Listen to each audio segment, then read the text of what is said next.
Welcome back to MD&M West 2025. I am super excited to interview my next guest because you guys know I'm an unapologetic disruptor, and I am looking forward to this conversation with a thought leader, someone who has taken the time to engineer the way we think and the way we approach business. And so I am super excited to be here with my wonderful guest. Why don't you introduce yourself to the people for me? Yeah, hi, my name is Nicholas Webb, and I was the opening keynote speaker at the event today, and have a company called Leader Logic where we provide services to this amazing industry.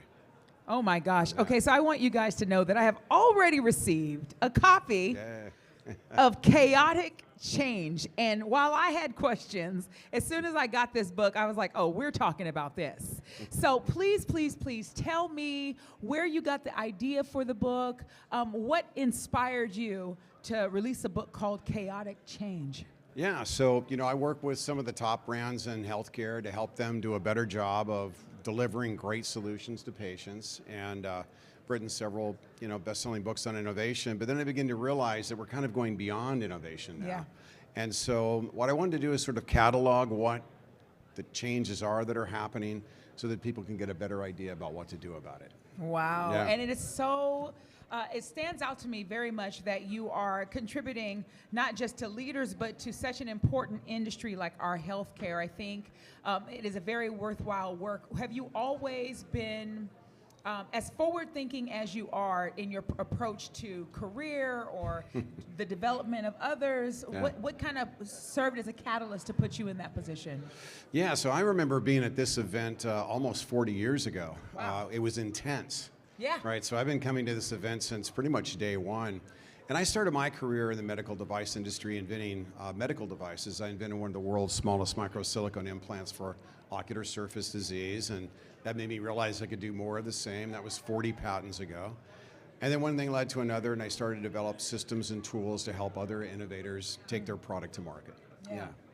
And what was one of the most challenging barriers to innovation that you witnessed over those 40 years? I mean, I think for everybody in this industry is regulatory constraints, right? Super not fun. Yeah, right. But if you're willing to lean into it and just recognize that, that you have to deal with the regulatory issues, the inventing part really is a lot of fun, and the impact that we can have. I mean, we launched one of the first companies that did refractive surgery for ophthalmology, and was involved in the launch of one of the first technologies for modern cataract surgery. And so it was just, it's a great place to be able to be an innovator. The downside is regulation. That's not my favorite part, right? Yeah, I don't think regulation is anybody's favorite thing. But one of the things that you said that really stuck out to me is that you acknowledge that your biggest barrier was getting past the regulatory part. So how do you encourage your readers, the people that interact with you in industry, to get past what they don't want to do to get the results they ultimately want? Yeah, well, I later on became to the point where I just sort of leaned into it and, became a regulatory expert. And then I became a plastic expert, and then I became an injection, right? So the neat thing about this is if you really are interested in taking products to market, the things that you learn and the capabilities and skill you develop over time is really exciting. Now we run a team of engineers and developers, and it's all easy. Yeah. Yeah, well, easy for some, right? Easy for some. But the truth of the matter is, at the very foundation of who you are, there has to be a personal ethos there that kind of drives you along. What is that?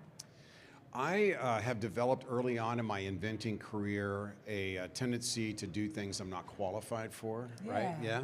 And then all of a sudden you become qualified for them, right? And what's really exciting is that I think I've written now 12 books, and many of which have been bestsellers. And what I've learned is that virtually all of this stuff is understandable. And when you understand it, it's kind of a superpower. Yeah. Right? Yeah. Absolutely. Yeah. Everything's figure-outable. 100%. Everything's Even somebody with my marginal intelligence was able to do this. I mean, I've launched. We've launched 800 products to the market. Wow. We've developed products in just about every area and every discipline of healthcare. Yes. And it's a beautiful thing. It truly is. So in that that kind of vein, let's stay right there for a minute. I want to ask you to speak to the entrepreneur. You said you've been at this conference for the 40 years. You've pretty much seen it from its start into where it is now.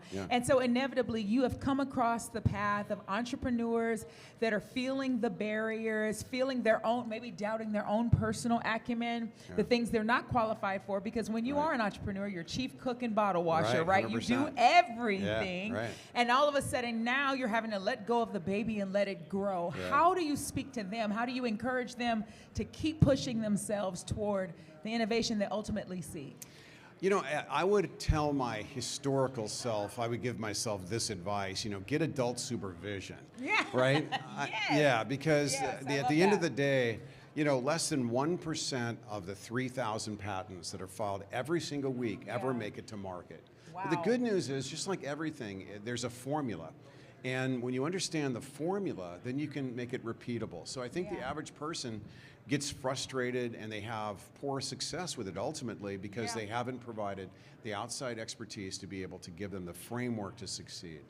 And so then in the course of your career, before you ultimately became like the world's coach with all of your bestsellers, did you have any executive coaching, or did you take advantage of that, or did you have to kind of be your own tutor? Yeah, you know, again, it was another thing I had to develop. I wound up, you know, it's funny, I learned stuff and then I write a book about it. Yeah, there you go. So I wrote I'm not going to forget it. Yeah, right. I wrote a book with my son 3 years ago called Lucid Leadership. It's a very popular book, and it talks about the most important leadership skill is clarity.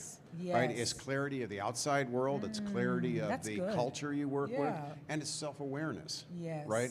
So again, you know, especially now with AI, virtually everything is learnable, right? But yeah, the leadership I got was from you know, from experimentation. And that can be painful, but it also makes for a really interesting journey. Yeah, but I love that book title. So Lucid Leadership. So let's talk about that a little bit. You know, obviously we come to environments like this and we can be beguiled into thinking that it's all about the things we make. That's such a good point. Right, the parts that we make, but truly our companies, right, and even the things that we sell ultimately are about the people.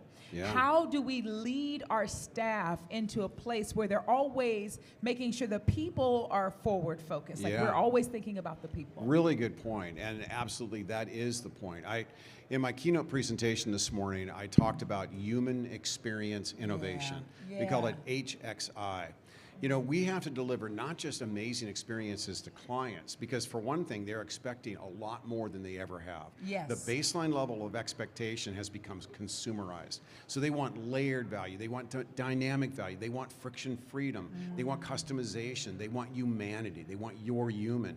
But on the other hemisphere of that, the other side of it, the people that show up every day and serve your mission, right? We have to make their life amazing too. Oh my gosh, that's great. Because remember, we can't deliver exquisite client experience unless we deliver great client experiences for the people that serve our mission, right? Absolutely. So that's what human experience is all about. It's understanding the experiential ecosystem that you serve, vendors, partners, everybody matters. And if we can develop that human-centric mindset, we can drive innovation. It turns out that organizations that leverage these principles are the most innovative, they're the most profitable, they have the most loyal customers, they attract and retain mission-critical talent always, right? So everything that we want within our enterprise is really, in my view today, fueled by human experience innovation. No, that is amazing, primarily because you said something that stuck out to me, which is our customers are expecting more than they've ever expected before. And do you think that's because more is at stake for them with the environment the way it is? You know how you've seen, if you've over 40 years, you've seen when the industry is rife with money from everywhere, every governmental agency, every private investor, you've seen it. And then you've seen it go through what might look like a wilderness where it's just tumbleweeds and nothing. 100%, right? And then how do you survive the ebbs and flows of those seasons of being in business and still keeping the customers and your employees your primary focus? Like, how do you survive that with those pressures around you? Well, I mean, I think the first thing that people have to realize that everybody's talking about AI, and the truth of the matter is go to a local hamburger place to order a hamburger and they transact the hamburger. That's not good enough anymore. If you take a look at the organizations like In-N-Out, you take a look at Dutch Brothers Coffee, you look at MAC Cosmetics, you look at organizations that are thriving, they are not transacting anything. They're delivering experiential value. It's the great product, great price, but they're delivering experiential value. That's who drives sustainable and predictable growth. Well, okay, so let's talk about experience, because we both know the difference, right, in what experience leads us to. If I go to a Hampton Inn, I expect a Hampton Inn experience, but I book at Ritz-Carlton, I know that someone's waiting at the door. There is this, and it's not even just about what they provide as much as it's about how they make me feel. 100%, right. So how do we, as entrepreneurs, as innovators, as CMOs or CROs or whatever our C-suite is, how do we take that mindset and implement it into our individual teams so that we can gain some experiential momentum within the company? Well, I mean, all innovation begins with better insights, right? And we use net promoter scores and we use VOC methodologies in this industry, and it is not good enough anymore. Those are getting replaced with net customer experience methodologies and soul of the customer instead of voice of the customer. We've got to the point where we can if we can understand very acutely what people love and hate. In fact, we now call it love-hate personas. Then we can deliver exquisite experiences for everybody within our experiential ecosystem. The biggest problem is we don't really know what our customers want, and not surprisingly, we don't do a very good job. And again, that kind of goes back to lucidity as well. I mean, when my wife tells me the trash is full, I didn't know when we first got married that meant empty the trash, right? So I've learned to That's be an action. Right. Yeah, it's hot in here. Turn on the air conditioner. Right. So I become very obedient and listened in to. And we as organizations need to be far more acute in the way in which we listen to our customers. Wonderful. Well, listen, I am going to not only read this book, I might buy a few more, okay, because I'm super excited about it. But in my short time that I have left, I want to leave you with the final thought. I want to let you, let people know where they can connect with you, and then tell me if you have to see yourself in another 10 years looking back on what you've done for the industry and for career, what is some advice that you can give us after all that time and everything that you've done, everybody you've advanced? What are some advice that we can take, we can hold on to, and you hope it'll be something that grows us even further? Well, in the keynote this morning, the three things that I think this industry should really pay attention to right now is the fact that their customer's customer or their customer are all have a much higher level of expectation. So we are in a time of the experience economy. So number one, address the experience economy by delivering better experiences, right? And that's not monolithic. The customer sees this across 5 touch points of the journey. They see us across a range of personas. So number one, get a better idea about what your customers love and hate, deliver a lot more love, and get rid of the hate, right? All right, tell us where we can find you. Let's see, nickwebb.com, NICKWEBB.com is my speaking site. My consulting business is simply goleaderlogic.com. That's amazing. Nicholas J. Webb, Chaotic Change. I'm super excited. Thank you so much for being with me today. It has been a pleasure to interview you. Thank you. MD&M West.